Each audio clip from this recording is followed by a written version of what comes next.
दोस्तों, आज अपने देश का किसान बहुत ज्यादा पीड़ा में है। आज हमारे देश का किसान बहुत ज्यादा दुखी है। 3 महीने से ज्यादा हो गए, 95 दिन हो गए। 95 दिनों से कड़कती ठंड में, पिछले 95 दिनों से दिल्ली के बॉर्डर के ऊपर हमारे किसान भाई अपने परिवार, अपने बच्चों, छोटे छोटे बच्चों के साथ धरने पे बैठा हुआ है। किसी को मजा नहीं आता ऐसे धरना करने में, किसी को मजा नहीं आता इतनी ठंड के अंदर अपने शरीर को गलाने में। 250 से ज्यादा किसान भाइयों की शहादत हो चुकी है। छोटी बात नहीं है। 250 लोग शहीद हो चुके हैं पिछले 3 महीने के अंदर। लेकिन सरकार की जूं नहीं रेंग रही। दोस्तों, पिछले 70 साल में इस देश के किसान ने केवल और केवल धोखा देखा है। सबने धोखा दिया अपने किसान, सारी पार्टियों ने, सारी सरकारों ने। 70 साल में कई सरकारें आई। 70 साल में इस देश के लोगों ने लगभग हर पार्टी को सरकार बनाने का मौका दिया, लेकिन सभी पार्टियों की सरकारों ने धोखा दिया किसानों को। किसान कहता है, किसान क्या मांग रहा है पिछले 70 साल से? वो कहता है जी मेरी फसल का सही दाम दे दो। यही तो मांग रहा है भाई साहब, मेरी फसल का सही दाम दे दो। 70 साल हो गए मांगते मांगते। और सारी पार्टियों के घोषणा पत्र उठा के देख लो। 70 साल में इतने चुनाव हो लिए, राष्ट्रीय स्तर पे हो लिए, राज्य स्तर पे हो लिए। हर पार्टी के घोषणा पत्र में लिखा होगा हमारी सरकार बना दो, हम तुमको सही दाम देंगे। सारी पार्टियां कहती है, चुनाव के पहले सारी पार्टियां कहती है जी हम आपको फसलों के सही दाम देंगे। एक पार्टी की सरकार ने आज तक नहीं दिया। अगर आज फसलों के सही दाम मिल जाते, हमारा देश का किसान आत्महत्या नहीं करता, हमारे देश के किसान को लोन नहीं लेना पड़ता। आज हमारे देश का किसान कहता है हमारा लोन माफ कर दो। सारी पार्टियां चुनाव के पहले कहती है हमको वोट दे दो, हम तुम्हारा लोन माफ कर देंगे। हर पार्टी चुनाव के पहले कहती है, और किसी पार्टी ने नहीं करा। जीतने के बाद कहते हैं पैसा नहीं है, जीतने के बाद कहते हैं पैसा नहीं है। पिछले 25 साल में 3.5 लाख किसान आत्महत्या कर चुके हैं। ये कोई छोटी बात नहीं है। 3.5 लाख किसान आत्महत्या कर चुके हैं। हर चुनाव के पहले पार्टियां कहती हैं तुम्हारे बच्चों को नौकरियां देंगे। किसी पार्टी ने नौकरी नहीं दी, किसी सरकार ने नौकरी नहीं दी। तो मैं सोच रहा था, अब ये किसान जो है बॉर्डर के ऊपर बैठे हुए हैं, बॉर्डर के ऊपर क्यों बैठे हैं? इतनी ठंड क्यों बर्दाश्त कर रहे हैं? अपना शरीर क्यों गला रहे हैं? अपनी शहादत क्यों दे रहे हैं? जिंदगी क्यों दे रहे हैं? क्योंकि अब जिंदगी और मौत की लड़ाई आ गई है। ये जो 3 कानून केंद्र सरकार ने बनाए हैं, ये किसानों के डेथ वारंट हैं, ये मौत के वारंट हैं। ये तीनों कानून लागू होने के बाद किसानों की जो बची खुची खेती है, वो केंद्र सरकार उठा के अपने 3-4 बड़े बड़े पूंजीपति साथियों के हाथों में सौंपना चाहती है। सबकी खेती चली जाएगी, सबकी खेती उन पूंजीपतियों के हाथ में चली जाएगी। और जो किसान आज अपने खेत के अंदर हल जोतता है और अब किसानी करता है, वो किसान अपने खेत में मजदूर बनने के लिए मजबूर हो जाएगा। हर किसान मजदूर बन जाएगा अपने अपने खेत के अंदर। आज जो किसान मालिक है अपने खेत का, इसलिए किसान अपनी खेती बचाने के लिए, जो बची कुची खेती है, ये डू और डाई का लड़ाई है, करो या मरो की लड़ाई है। इसलिए किसान आज बॉर्डर के ऊपर बैठा अपने शरीर को गला रहा है और अपनी शहादत दे रहा है। 2014 के चुनाव में भारतीय जनता पार्टी जब चुनाव लड़ी थी 2014 में, इन्होंने अपने घोषणा पत्र में डाला था, याद होगा आप सबको, इन्होंने घोषणा पत्र में कहा था हम स्वामीनाथन रिपोर्ट लागू करेंगे। कहा था कि नहीं कहा था इन्होंने, बीजेपी वालों ने?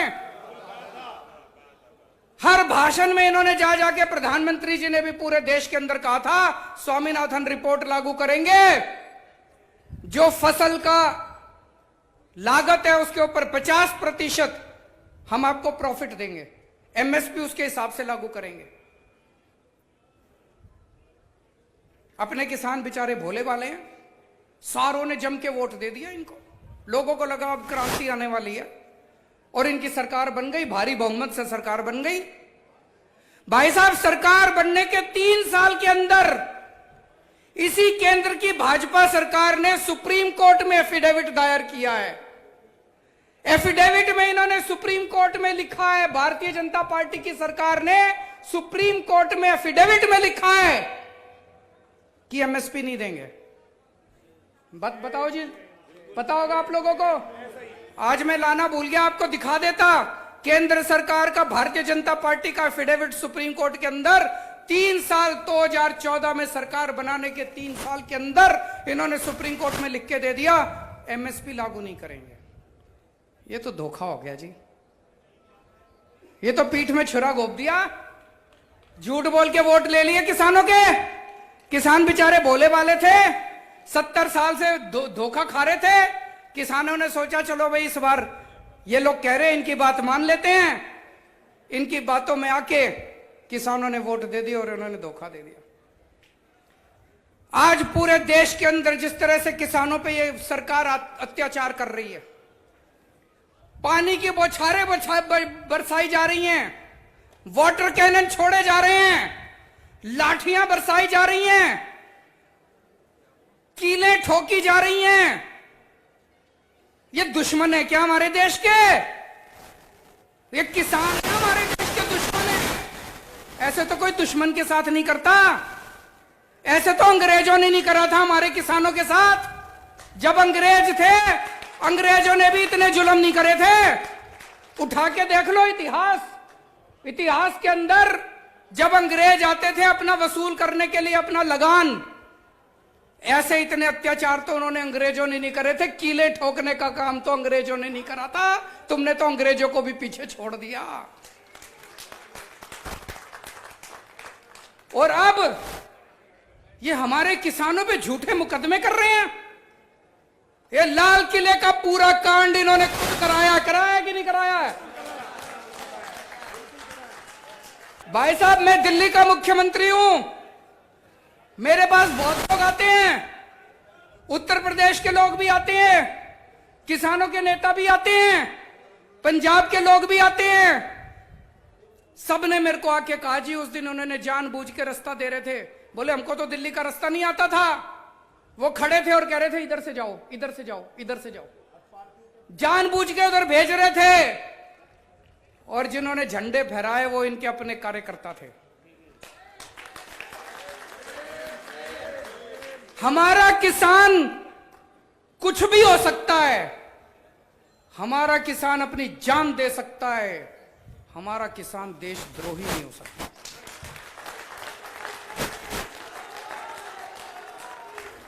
आज ये भारतीय जनता पार्टी की केंद्र सरकार हमारे किसानों पे देशद्रोह के मुकदमे चला रही है। इतनी हिम्मत तो अंग्रेजों ने नहीं करी थी। अंग्रेजों ने हमारे किसानों पे देशद्रोह के मुकदमे नहीं चलाए थे। तुम हमारे किसानों पे देशद्रोह के मुकदमे चला रहे हो। हमारे किसानों को आतंकवादी बोलते हैं। मैं आपसे पूछना चाहता हूं, तुम सारे आतंकवादी हो? पूछना चाहता हूं, आतंकवादी हो तुम सारे? दोस्तों, ऐसे हजारों हजारों लाखों किसान हैं। एक किसान के 2 बेटे हैं। एक बेटा भाई साहब आपको देश के बॉर्डर पे मिलेगा और दूसरा बेटा आज आपको दिल्ली के बॉर्डर पे मिलेगा।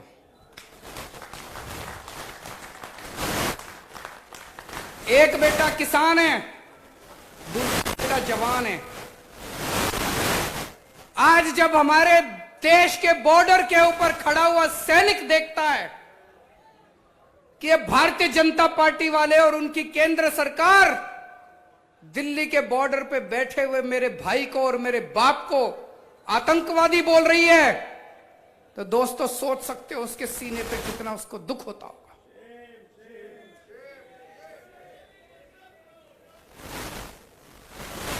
दोस्तों, हमने शुरू से कंधे से कंधा मिला के इस आंदोलन में हिस्सा लिया है। मेरे को याद है जब पंजाब से किसान चले थे, हरियाणा क्रॉस कर रहे थे, जगह जगह उनके ऊपर वाटर कैनन छोड़े गए, बैरिकेड लगाए गए, लाठियां बरसाई गई। केंद्र सरकार का पूरा प्लान था कि इनको दिल्ली आने से रोको, लेकिन वो भी पूरी बहादुरी के साथ केंद्र सरकार का सामना करते हुए दिल्ली के बॉर्डर पे पहुंच गए। फिर केंद्र सरकार ने प्लानिंग बनाई कि चलो इनको दिल्ली में आ जाने दो। ये दिल्ली में आ गए, उसके बाद इनको सबको पकड़ के जेल में डाल देंगे। केंद्र सरकार ने मेरे पास एक फाइल भेजी। फाइल में लिखा था दिल्ली के 9 बड़े बड़े स्टेडियम को जेल। भाई साहब, अपनी कितनी अच्छी है, वो जेल बनाने की पावर मेरे पास है, इनके पास नहीं है।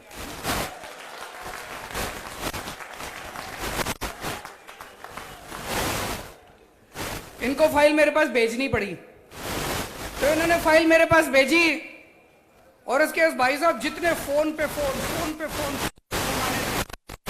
ये फाइल क्लियर। पहले प्यार से बोले, फिर धमकी दी इन्होंने। हमने फाइल क्लियर नहीं की भाई साहब, इनको जेल नहीं बनाने दिए स्टेडियम। उस टाइम अगर हम ये जेल बन जाने देते स्टेडियम, ये सबको उठा के जेल में डाल देते और जेल में पड़े रहते सारे जने। मेरे को याद है, मैं अन्ना आंदोलन में, जब हम अन्ना आंदोलन में हुआ करते थे तो कांग्रेस ने भी ये सारे स्टेडियम जेल बनाए थे। मैं भी कई दिन इन स्टेडियम में जेल में रह चुका हूं। मेरे को पता था अगर सारे किसानों को उठा के इन्होंने स्टेडियम में डाल दिया, सारा आंदोलन टाइम फिस हो जाएगा, सारा आंदोलन खत्म। तो दोस्तों, इनको हमने जेल नहीं बनाने दिया। और जब से किसान दिल्ली के बॉर्डर पे आके बैठे हैं, हमारी सरकार की तरफ से, हमारी पार्टी की तरफ से, तन मन धन से हम उनकी पूरी सेवा कर रहे हैं। मेरे सारे विधायक, मेरे सारे मंत्री, हमारे सारे कार्यकर्ता, हमारे सारे सरकार के अफसर, उन सबको लगा रखा है। खाना बनाने में, लंगर लगाने में, मैं ये नहीं कह रहा हम ही कर रहे हैं, वहां पे बहुत लोग हैं, कई और संस्थाएं भी कर रही हैं, सारे मिलके कर रहे हैं। लेकिन पानी की व्यवस्था करने में, टॉयलेट की व्यवस्था करने में, वहां पे फ्री वाईफाई की व्यवस्था करी, वो सारी व्यवस्थाएं करने में पूरी मदद कर रहे हैं। और दोस्तों, फिर 28 जनवरी थी ना जी, जब 28 जनवरी की रात को जो कुछ हमने टीवी पे देखा वो यकीन नहीं हुआ। हमारे देश के महान किसान नेता बाबा महेंद्र सिंह टिकैत के सुपुत्र राकेश सिंह टिकैत पिछले कितने दिनों से वो गाजीपुर बॉर्डर के ऊपर, दिल्ली के बॉर्डर के ऊपर अपने लिए नहीं कर रहे थे। उनको क्या जरूरत है, भगवान का दिया उनके पास सब कुछ है। वो किसानों के लिए इतने दिनों से अपना शरीर ताप रहे थे, इतना शरीर गला रहे थे, और सरकार ने अपनी पुलिस भेज के, अपने गुंडे भेज के उनके साथ जो व्यवहार किया, उनकी आंखों से आंसू आ गए, वो भावुक हो गए। भाई साहब, ये नहीं देखा गया, ये नहीं देखा गया। मैंने पहले संजय सिंह को बोला, संजय सिंह के ने उनको फोन किया, फिर संजय सिंह जी ने मेरी उनसे बात कराई। मैंने राकेश सिंह जी को एक ही बात बोली, मैंने कहा जी आप बिल्कुल चिंता मत करो, आप ये बताओ आपको क्या चाहिए, हम हैं आपके साथ। उन्होंने कहा पानी का इंतजाम करा दो, टॉयलेट का हमारे तुरंत विधायकों ने वहां पे पहुंच के रातों रात पानी का, टॉयलेट का, जो जो चीजें उन्होंने कही, उन्होंने इंतजाम करा। और हमने कहा तो आप डटे रहो, हम आपकी पूरी तरह से साथ हैं, हिम्मत मत हारो, बस सारा देश के किसान आपकी तरफ देख रहे हैं। दोस्तों, ये बीजेपी वाले घूम घूम के कह रहे हैं, केंद्र सरकार के मंत्री घूम घूम के कह रहे हैं, ये कह रहे हैं एमएसपी है, एमएसपी था, एमएसपी रहेगा, कह रहे हैं ना, चारों तरफ टीवी में रोज सुनते हैं जी। भाई साहब, उत्तर प्रदेश के आज इतने किसान आए हुए हैं, पश्चिमी यूपी के, और इतने बड़े बड़े नेता आए हुए हैं। मैं पूछना चाहता हूं, उत्तर प्रदेश की एक मंडी बता दो जहां पे एमएसपी पे नहीं मिली। एक मंडी बता दो जी भाई साहब। कहीं नहीं मिली। भाई साहब, इतने किसान हैं, जरा हाथ उठा के बता दो सब लोग, बता देना एक मंडी। आज मैं योगी आदित्यनाथ जी से भी पूछना चाहता हूं, भाई साहब, एक मंडी उत्तर प्रदेश की बता दो जिस पे एमएसपी पे धान उठता हो या एमएसपी पे एक भी फसल उठती हो। मैं भी देख के आऊंगा, हम सारे चलेंगे देखने। नहीं उठती। वो मंडी देखने चलेंगे जहां पे एमएसपी पे फसल उठती हो। कि झूठ क्यों बोलते हो तुम? सुबह शाम झूठ बोलते हैं, एमएसपी थी, एमएसपी रहेगी। अरे कहां है एमएसपी? दिखा दो कहां एमएसपी पे धान उगती है, मिलती उठती है। और ये लोग कह रहे हैं, जब आप किसान नेता इनसे मिलने के लिए गए थे, इन से केंद्र सरकार से बातचीत चल रही थी, तो किसान नेता जब बाहर निकले तो इनका मंत्री बोला, मैंने देखा सुना टीवी पे, कहता है एमएसपी नहीं दी जा सकती। क्यों नहीं दी जा सकती? कहता है इसमें 17 लाख करोड़ रुपए का खर्चा आएगा। भाई साहब, आज आपके सामने मैं पढ़ा लिखा हूं अच्छा खासा, और मैं आज आपके सामने फॉर्मूला रख रहा हूं, अगर केंद्र सरकार सुनती हो तो सुन ले। इस देश में नया पैसा खर्च किए बिना 23 की 23 फसलें एमएसपी पे लागू की जा सकती हैं। 23 की 23 फसलें एमएसपी पे सरकार उठा सकती है। सरकार 23 की 23 फसलें एमएसपी पे उठा सकती है, सरकार का एक नया पैसा खर्च नहीं होगा। तो दोस्तों, आज मैं आपको बता रहा हूं, और मेरे किसान नेता सबसे हाथ जोड़ के अपील है कि अगली बार जब इनसे मीटिंग करने जाओ तो यह फॉर्मूला उनको बता देना कि एमएसपी कैसे लागू हो सकती है। ये कहते हैं 17 लाख करोड़ रुपए लगेंगे। भाई साहब, 17 लाख करोड़ रुपए किसान फ्री में नहीं मांग रहा। बदले में किसान आपको फसल देगा, बदले में किसान आपको गेहूं देगा, बदले में किसान आपको धान देगा, बदले में किसान आपको मक्की देगा, बदले में किसान आपको बाजरा देगा, बदले में किसान। केंद्र सरकार फसल के बदले में एमएसपी के ऊपर किसान को 17 लाख करोड़ रुपए देगी, और सरकार के पास 17 लाख करोड़ की फसल आएगी। सरकार उस 17 लाख करोड़ की फसल को मार्केट में बेचेगी, तो बेच के पैसा तो आएगा सरकार के पास। वो जो पैसा आएगा, हो सकता है एक साल में, किसी साल में 17 लाख करोड़ के 18 लाख करोड़ भी आ जाए, 1 लाख करोड़ का मुनाफा हो जाए। किसी साल में हो सकता है थोड़ा घाटा भी हो जाए, 17 लाख करोड़ रुपए के 16 लाख करोड़ आ जाए।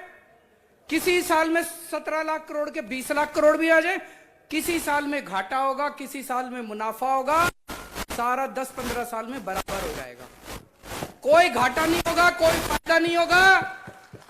10-15 साल में सारा बराबर हो जाएगा। लेकिन फिर भी मान लो 1,00,000-1,50,000 करोड़ का सरकार को घाटा हो भी गया, हमारे देश के करोड़ों करोड़ों किसानों के परिवारों को खुश रखने के लिए, हमारे देश के करोड़ों करोड़ों किसानों की खुशहाली के लिए अगर 1,00,000-1,50,000 करोड़ रुपए खर्च हो गए तो सरकार कोई गरीब नहीं हो रही उससे। तो एक है कि पिछले कुछ सालों में केंद्र सरकार ने अपने पूंजीपति साथियों के 8 लाख करोड़ रुपए का ऋण माफ कर दिया, लोन माफ कर दिया 8 लाख करोड़ का। अरे तुम अगर 8 लाख करोड़ रुपए इन अमीरों के माफ कर सकते हो तो हमारे करोड़ों करोड़ों किसानों के 1-1.5 लाख रुपए, करोड़ रुपए का घाटा नहीं बर्दाश्त कर सकते क्या? सकते हैं। नीयत नहीं है, नीयत की कमी है। और दोस्तों, ये एमएसपी की बात करते हैं। एमएसपी तो छोड़ो, पश्चिमी उत्तर प्रदेश के किसान को अपने गन्ने का नया पैसा नहीं मिलता। एमएसपी तो बहुत दूर की बात है। 18,000 करोड़ रुपया, 18,000 करोड़ रुपए ये मिल मालिक लेके बैठे हैं किसानों। हमारा पश्चिमी उत्तर प्रदेश का किसान, अभी ये बता रहे थे भगवंत मान पंजाब में भी यही हाल है, गन्ने की फसल का यही हाल है। रात दिन 24 घंटे मेहनत करके अपना किसान गन्ना उगाता है, मिल मालिक को देके आता है, और मिल मालिक उसको 2-2 साल, 3-3 साल तक अपनी फसल का दाम तक नहीं देता, एक नया पैसा नहीं देता। क्यों नहीं देता? मेरे पास अभी थोड़े दिन पहले उत्तर प्रदेश के कुछ लोग मिलने आए, उसमें एक किसान भी था। बोला भाई साहब 2 साल हो गए मेरी फसल का दिए हुए, अभी तक एक नया पैसा नहीं मिला। मेरे घर में किसी को कैंसर हो गई। मैं जब मिल मालिक के पास पैसे लेने गया तो वो बोला सीएमओ से, चीफ मेडिकल ऑफिसर से सर्टिफिकेट लेके आओ कि तुमको कैंसर है, सेम सेम, तब मैं तुम्हारे पैसे दूंगा। अरे तुम भीख मांगने आए हैं? हम अपनी फसल तुमको दे रखी है, उस फसल के दाम लेने आए हैं। ये कह रहा है कि पहले सर्टिफिकेट लेके आओ, तुम्हारे घर में किसी को कैंसर है तब दाम दूंगा। हैं जी? वो भी पिछला, वो भी 2 साल पुराना। ये तो हद हो गई यार। मैं योगी जी से पूछना चाहता हूं, तो अपने क्या मजबूरी है तुम्हारी? क्या मजबूरी है कि इन मिल मालिकों को तुम ठीक नहीं कर सकते? भाई साहब, जब मैं दिल्ली का मुख्यमंत्री बना, उस टाइम ये बिजली कंपनियां, दिल्ली में 3 बड़ी बड़ी बिजली कंपनियां हैं। इन्होंने मेरे को, कई लोगों ने, हमने जब दिल्ली के चुनाव लड़े, हमने कहा था बिजली ठीक कर देंगे, बिजली कंपनियों को ठीक कर देंगे, बिजली 24 घंटे कर देंगे, बिजली मुफ्त कर देंगे। कई लोगों ने मेरे को समझाया इतने बड़े बड़े वादे ना करो, ये बिजली कंपनियां बड़ी पावरफुल है, ये बड़ी शक्तिशाली हैं, इनके तार बड़े ऊंचे हैं, इनका कुछ नहीं बिगाड़ पाओगे। भाई साहब, आज 5 साल बाद ठीक कर दी इन बिजली कंपनियों को।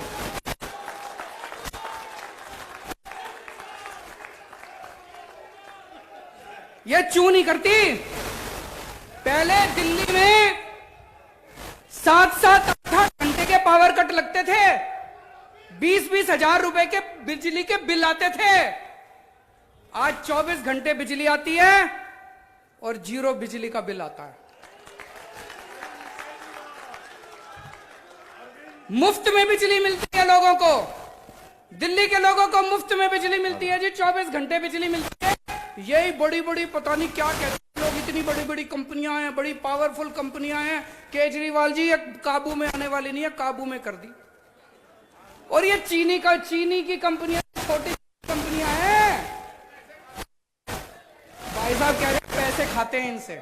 मैं पूछना चाहता हूं योगी जी, आपकी क्या मजबूरी है कि आपकी पूरी की पूरी सरकार इन चीनी मिल मालिकों के सामने घुटने टेक के बैठी है? अगर आप अपने गन्ना किसानों को, इन मिल मालिकों से पैसे नहीं दिला सकते, तो लानत है तुम्हारी सरकार को।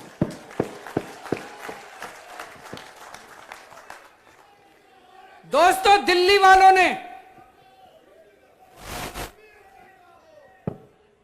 दोस्तों, अगर दिल्ली की बिजली कंपनियां ठीक हो सकती है तो यूपी की चीनी मिलें भी ठीक हो सकती है।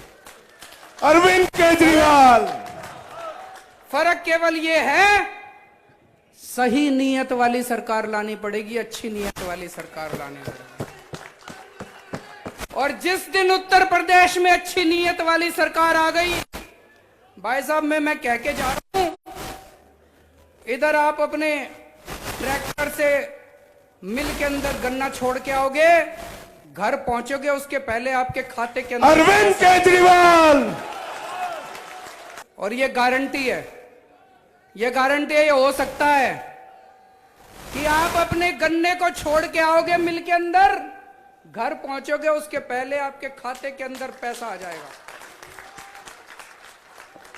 बात केवल नीयत की है भाई साहब। आप सोच के देखो, 5 साल से 6 साल से दिल्ली में इन बिजली कंपनियों को मैंने रेट नहीं बढ़ाने दिए, बिजली फ्री कर दी। आज अगर मैं इन बिजली कंपनियों को बुला के शाम को कहूं कि भाई 6 साल हो गए, महंगाई बहुत बढ़ गई, चलो कोई बात नहीं 50 पैसे यूनिट बिजली बढ़ा लो, मान लो मैं कह दूं इनको, भाई साहब कल शाम तक ये मेरे घर में 200 करोड़ रुपए छोड़ जाएंगे कि नहीं छोड़ जाएंगे? कहेंगे जी पार्टी फंड में ले लो, पार्टी फंड दे जाएंगे 200 करोड़ रुपए में 50 यूनिट बिजली बढ़ा दूं तो। हाँ जी सुनाओ जी। गैस सिलेंडर भाई साहब बता रहे, डीजल पेट्रोल गैस सिलेंडर क्यों महंगे हो रहे हैं?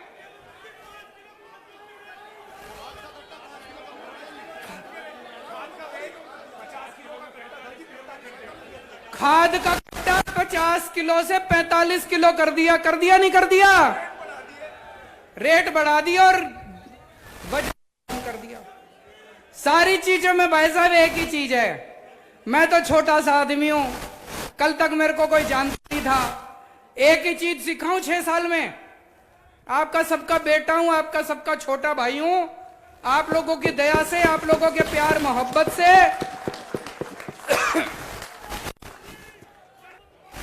अभी मैं अंदर जब से सरकार में गया हूं पिछले 6 साल से, मैंने एक ही चीज सीखी है भाई साहब, सरकार में पैसे की कमी नहीं है, नीयत की कमी है। अच्छी नीयत की सरकार ले आओ, 50 किलो का कट्टा 55 का हो जाएगा, गैस के दाम भी कम हो जाएंगे, पेट्रोल के दाम भी कम हो जाएंगे। और ये जो पश्चिमी उत्तर प्रदेश के, पूरे उत्तर प्रदेश में इन्होंने ट्यूबवेल के 25,000 रुपए लेने चालू कर दिए। 25,000 बिजली का तुम किसानों से बिजली के 25,000 रुपए लेके गांवों में मीटर लगा दिए। दिल्ली के अंदर भाई साहब 75% जनता की बिजली मुफ्त है, दिल्ली के अंदर 75%। तो अच्छी नीयत वाली सरकार ले आओ, जैसे दिल्ली वालों ने अच्छी नीयत वाली सरकार करी थी, दिल्ली में जैसे बिजली मुफ्त हो गई, यहां पे ट्यूबवेल नहीं, घर की बिजली भी मुफ्त कर देंगे। बहुत सारी समस्याएं हैं जी, चारों तरफ से आवाज उठ रही है किसानों की, जिस तरह से समस्याएं इन्होंने कर रखी है। सिलेंडर लेके आ गए उधर वो भाई साहब सिलेंडर ले आए गैस का, अब घर में इतना ही सिलेंडर आया इतने पैसे में। तो दोस्तों एक बड़ा पेचीदा प्रश्न है, लोग कह रहे हैं जी लाखों किसान सड़कों पे उतरे हुए हैं।